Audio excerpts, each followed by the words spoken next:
సామెతల గ్రంథం 2వ అధ్యాయం 6 నుంచి చదువుతున్నాం. యెహోవాయే జ్ఞానమిచ్చువాడు, తెలివియు వివేచనయు ఆయన నోట నుండి వచ్చును. జ్ఞానమిచ్చేవాడు ఎవరు? దేవుడే. చాలాసార్లు మన పిల్లలకు జ్ఞానం అబ్బట్లేదు, వీడికి తెలివి అబ్బట్లేదు, వీడికి చదువు అబ్బట్లేదు అని తల్లిదండ్రులుగా మనం చాలాసార్లు బాధపడుతూ ఉంటాం.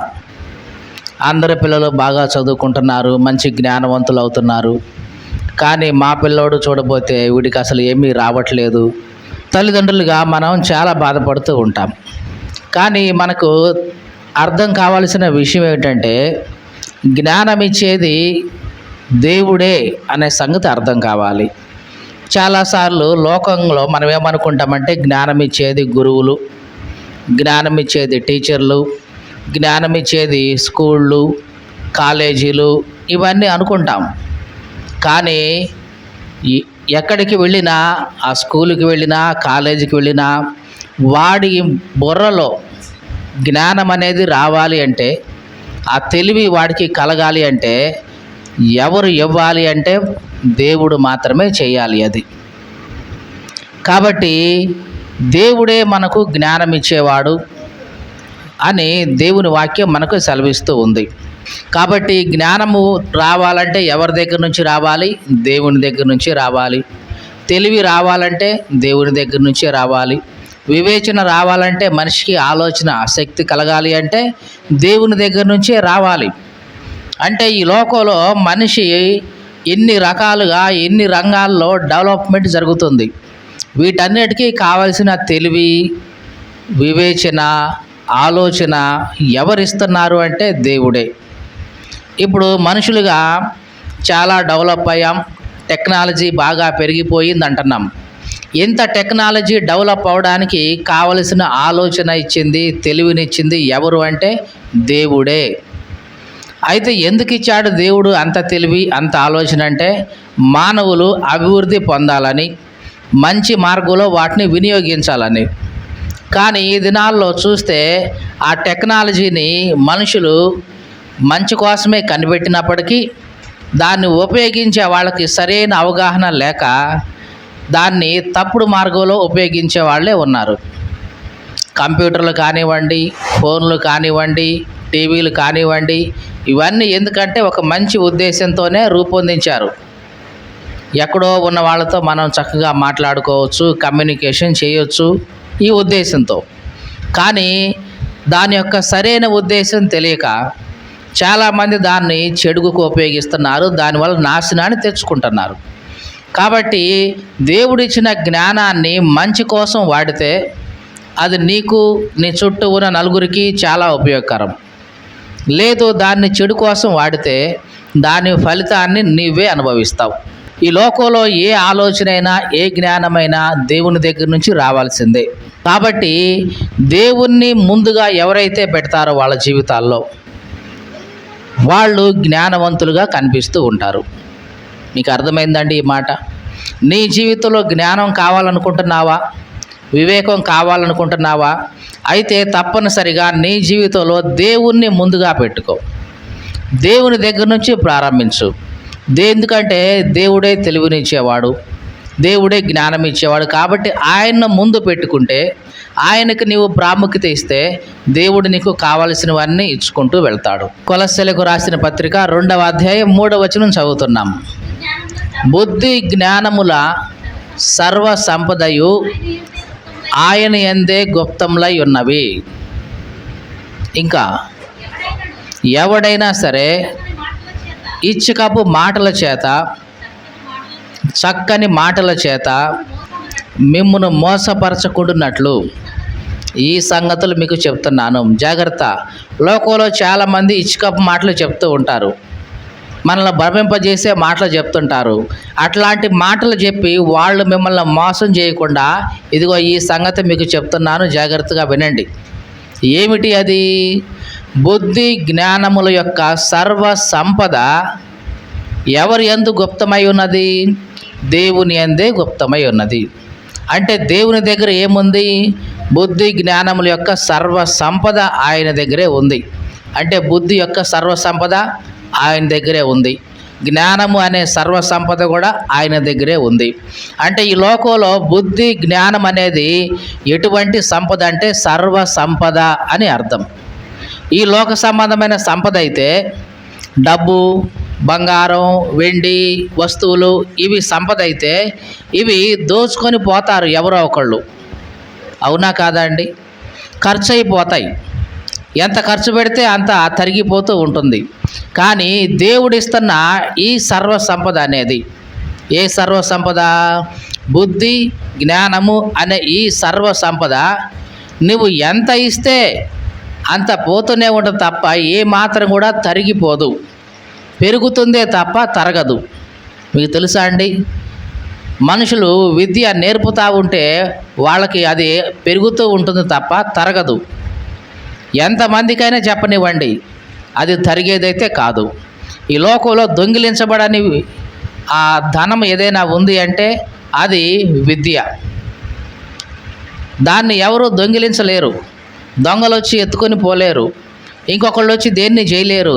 నీ ఆలోచనని, నీ బుద్ధిని, నీ జ్ఞానాన్ని నాశనం చేయగలిగేవి ఏమీ లేవు ఈ లోకంలో. కానీ నీ డబ్బుని దోచుకొని పోయేవి చాలా ఉన్నాయి. నీకున్న ఆస్తిపాస్తులు అన్నిటినీ దోచుకుని పోయేవి చాలా ఉన్నాయి.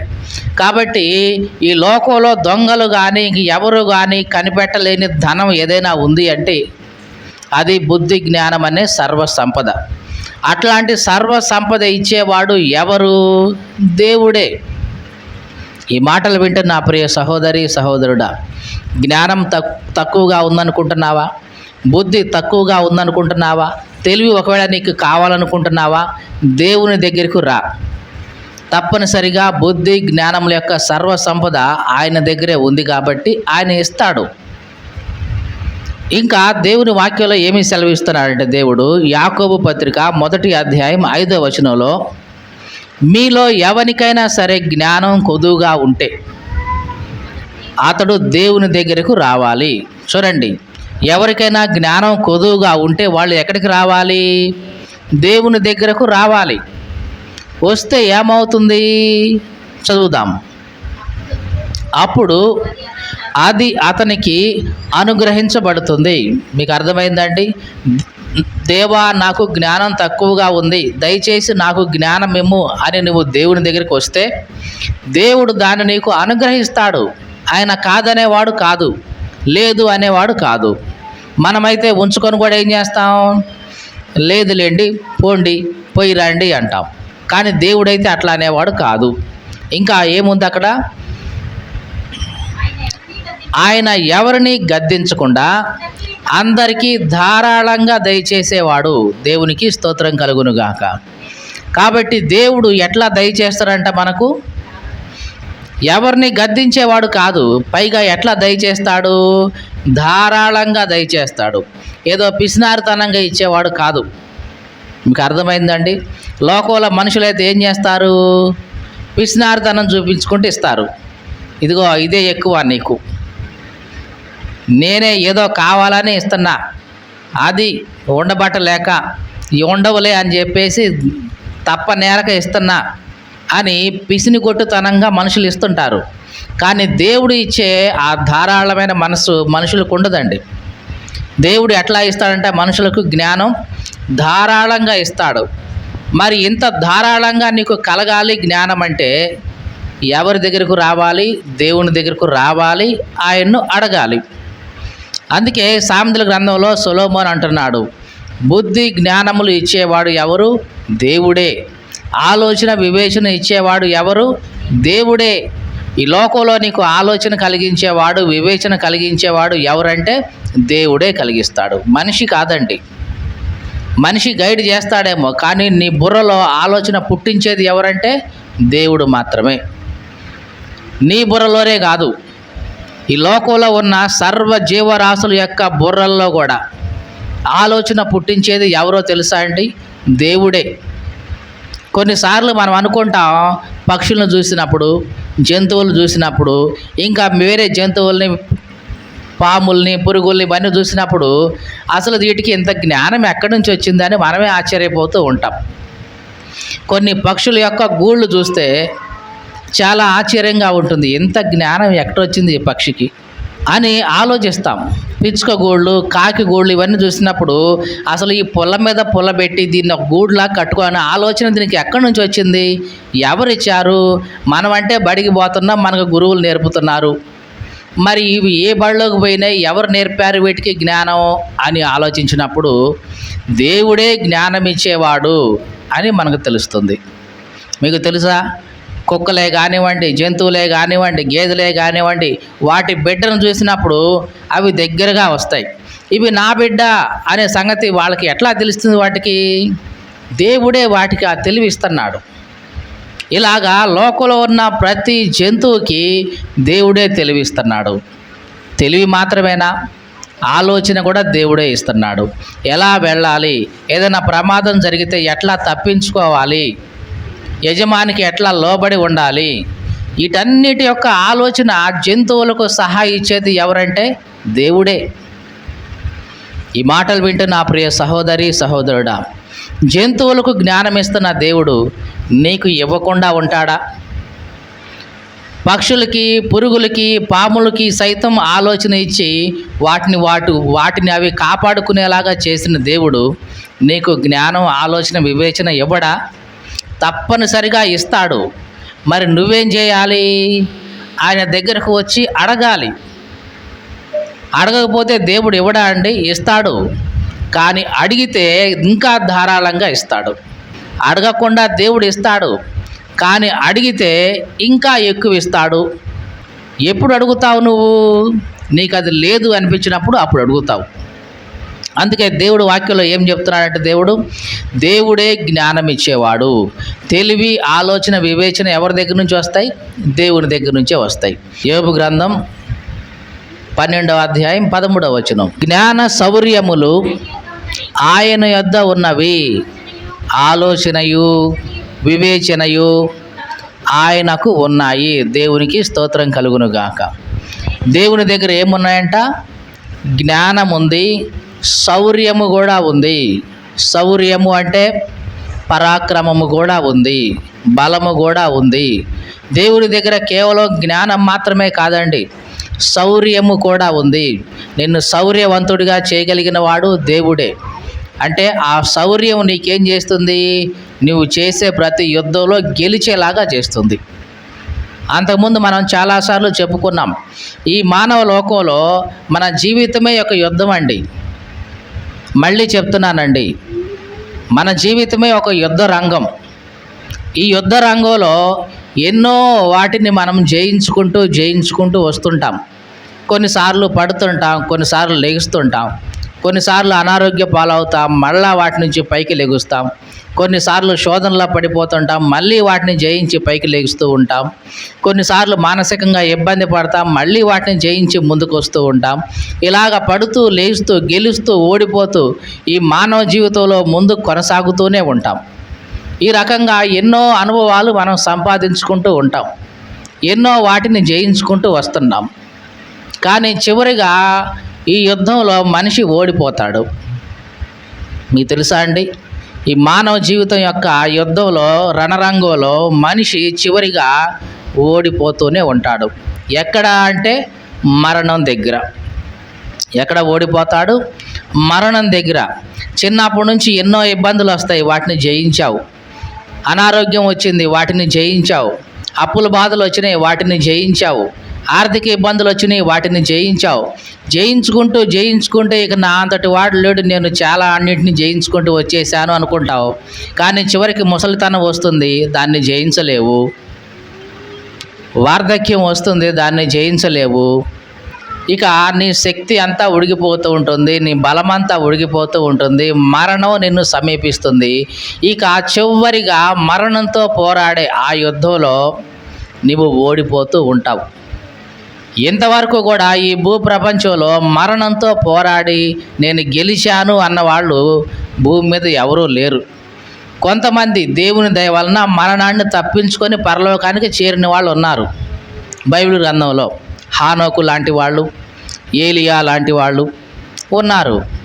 మరి కొంతమంది మరణాన్ని చేత జయించబడినా మళ్ళీ బ్రతికారు. లాజర్ లాంటి వాళ్ళు, తర్వాత యాయిరు కుమార్తె లాంటి వాళ్ళు మళ్ళీ బ్రతికినా మళ్ళీ మరణించారు వాళ్ళు.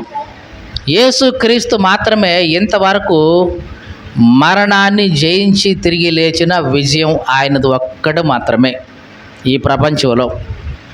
అలాగే మనం కూడా ఆయన్ని నమ్మి ఆయనతో పాటే వెళ్ళగలిగితే మరణం కూడా మన ముందు ఓడిపోతుంటుంది.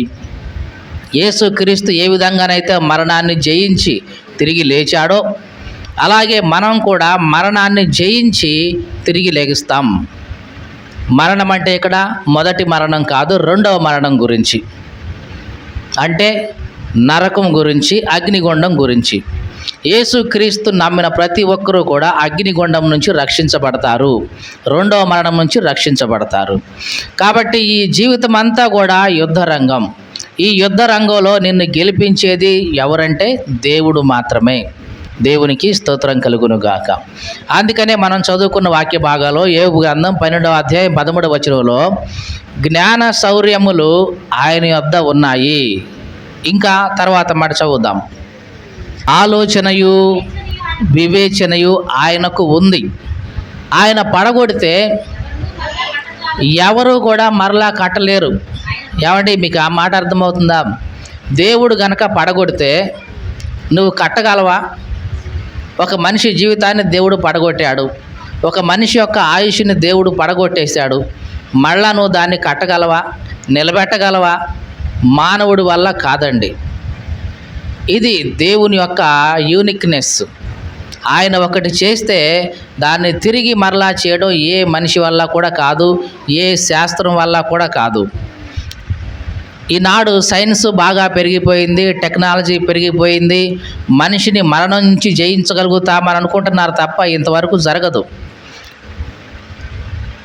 ఒక మనిషిని దేవుడు తయారు చేసినట్లుగా మనిషి సొంతగా ఎప్పటి వరకు తయారు చేయలేకపోయాడు. అదేమంటే క్లోనింగ్ వచ్చింది కదండి, అది కూడా విజయవంతం అవ్వలేదు. అంటే దేవుడు చేసిన సృష్టికి ప్రతి సృష్టి మానవుడు చెయ్యడు, ఎప్పటికీ చేయలేడు. ఇంకా చదువుదాం. ఆయన పడగొట్టగా ఎవరును కట్టజాలరు. ఆయన మనిషిని చెరలో మూసివేస్తే తెరవడం ఎవ్వరికి కూడా సాధ్యం కాదు. ఆలోచించు. ఆయన జలములను బిగబడితే అవి ఆరిపోతాయి, వాటిని ప్రవహింపనిస్తే అవి భూమిని ముంచేస్తాయి కూడా. అట్లా జరిగిందా అంటే జరిగింది. ఆయన బిగబట్టాడంటే జలములన్నీ ఆరిపోతాయి. లేదు, అంతా వెళ్ళి భూమిని నాశనం చేయాలని వదిలేశాడంటే ప్రళయమంతా వచ్చేసి భూప్రపంచమంతా నాశనం అయిపోతుంది. నోవహు కాలంలో జరిగింది అదే. బలమును జ్ఞానమును ఆయనకు స్వభావ లక్షణాలు. మీకు అర్థమైందండి? దేవుని యొక్క స్వభావ లక్షణం ఏంటి? బలము ఆయనకి స్వభావ లక్షణమే, జ్ఞానము ఆయనకి స్వభావ లక్షణమే. కాబట్టి బలము కలగాలన్నా జ్ఞానము కలగాలన్నా ఎవరి యొక్క లక్షణం? అది దేవుని యొక్క లక్షణం. ఈ మాటలు వింటున్న ప్రియ సహోదరి సహోదరుడా, ఒక్కసారి ఆలోచించు. దేవుడు పదే పదే అంటున్నాడు, ఆలోచించు ఆలోచించు. బలము ఇచ్చేది ఎవరు? దేవుడే. జ్ఞానం ఇచ్చేది ఎవరు? దేవుడే. ఈ లోకంలో మనిషి అనుకుంటాడు, నేను బలము సంపాదించాను నా శక్తి చేత అనుకుంటాడు, నా యుక్తి చేత అనుకుంటాడు, ఆరోగ్యం సంపాదించుకున్నాను, నా ఆహారం తిన్నాను కాబట్టి ఆరోగ్యం సంపాదించుకున్నాను అనుకుంటాడు. కానీ కాదు, దేవుడు నీకు ఇచ్చాడు కాబట్టి నువ్వు సంపాదించుకున్నావు. మీకు అర్థమవుతుందండి? దేవుడు నీకు ఇవ్వకుండా ఈ భూమి మీద నువ్వు ఏది సంపాదించలేవు. అది ఆరోగ్యమైనా సరే, జ్ఞానమైనా సరే, తెలివైనా సరే, వివేచన అయినా సరే, దేవుడు నీకు ఇవ్వాలనుకున్నాడు, ఇచ్చాడు కాబట్టి నువ్వు దాన్ని పొందుకున్నావు. ఆయనే నీకు ఇచ్చే ఉద్దేశం లేకపోతే నీవు ఎవరివైనా సరే ఏది కూడా పొందుకోలేవు. చాలామంది అంటారు, ఏమండి ప్రార్థనకు పోయే వాళ్ళకే జ్ఞానం వస్తుందా? ప్రార్థనకు పోయే వాళ్ళకే తెలివి వస్తుందా? దేవుని అనుసరించే వాళ్ళకే బలము ఇవన్నీ ఉంటున్నాయా, ఆరోగ్యం ఉంటున్నాయా? మరి ప్రార్థనకు రాని వాళ్ళకి, దేవుణ్ణి అనుసరించిన వాళ్ళకి, అసలు దేవుడు అంటే భయమే లేని వాళ్ళకి, భక్తే లేని వాళ్ళకి కూడా మంచిగానే ఉంటుంది కదండి.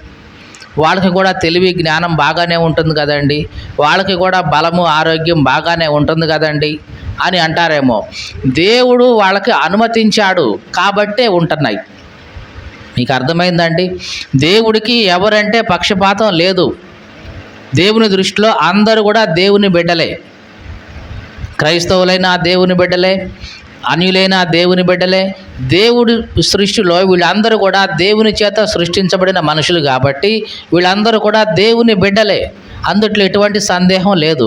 కాబట్టి తన బిడ్డలైన ప్రతి ఒక్కరికి దేవుడు అన్నీ అనుగ్రహిస్తూ వస్తుంటాడు. అంతేగాని ఈ కులాలు మతాలు తర్వాత ఇవి మనిషి సృష్టించుకున్నవి తప్ప దేవుని దృష్టిలో ఇట్లాంటివి ఏమీ లేవండి. దేవుని దృష్టిలో రెండు వర్గాలు.